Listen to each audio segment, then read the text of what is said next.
Coach à domicile, le conseil bien-être de nos experts. Je suis Pauline Imbeau, je suis la coordinatrice de la Maison du Zéro Déchet. Aujourd'hui, on va voir comment on vit zéro déchet avec les contraintes de l'étudiant. Globalement, il y a beaucoup de choses qui vont être du mode de vie zéro déchet, et puis il y a quelques contraintes spécifiques liées au fait d'être étudiant. Et donc les deux grands terrains où on va faire des déchets, ça va être sur les lieux, sur le campus, à l'université directement, et puis chez soi. Le logement, quand on est étudiant, en fait, il y a la question de l'espace avec éventuellement des petites cuisines qui vont pas nous permettre d'avoir notre lot de bocaux, etc. pour aller faire nos courses en vrac, qui va peut-être aussi nous inciter à beaucoup commander des repas à emporter, et donc avec tous les emballages que cela implique. Et donc, comment on fait avec toutes ces contraintes pour se mettre au zéro déchet quand on est étudiant ? La base, c'est la même pour tout le monde, c'est ce qu'on appelle les 5 R. Et donc, le premier, ça va être refuser tout ce dont on n'a pas besoin, réduire au maximum tout ce qu'on possède, réutiliser, donc remplacer tout ce qui va être de l'usage unique par du réutilisable, recycler. Et le dernier R, c'est composter, il vient de l'anglais rot, c'est pour ça que c'est un R. Donc ça, on va essayer de l'appliquer au quotidien. Et concrètement, du coup, qu'est-ce que ça veut dire quand on est à la fac, par exemple, ou en école, etc.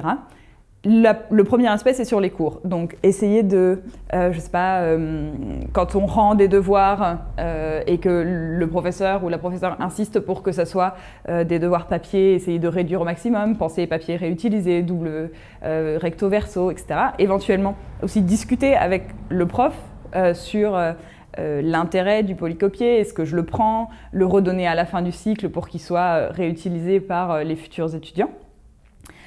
Si je dois m'équiper d'un point de vue informatique, est-ce que je peux le faire en seconde main? Est-ce que je peux acheter un ordinateur reconditionné? Voilà, ça va être toutes ces petites choses. Après, bon, je parle même pas du petit matériel de bureau, etc. Normalement, on en a déjà plein nos placards, donc c'est pas forcément nécessaire de faire des nouveaux achats. Après, sur ce qui va être à la cafette, parce que c'est l'autre gros point, il va y avoir un petit peu de l'anticipation. Est-ce que je peux amener ma thermos et la faire remplir de café plutôt que d'avoir un gobelet jetable? Est-ce que je peux amener une petite serviette et prendre mon sandwich directement dedans au lieu d'avoir l'étui à sandwich? Donc, il y a ces petits aspects-là.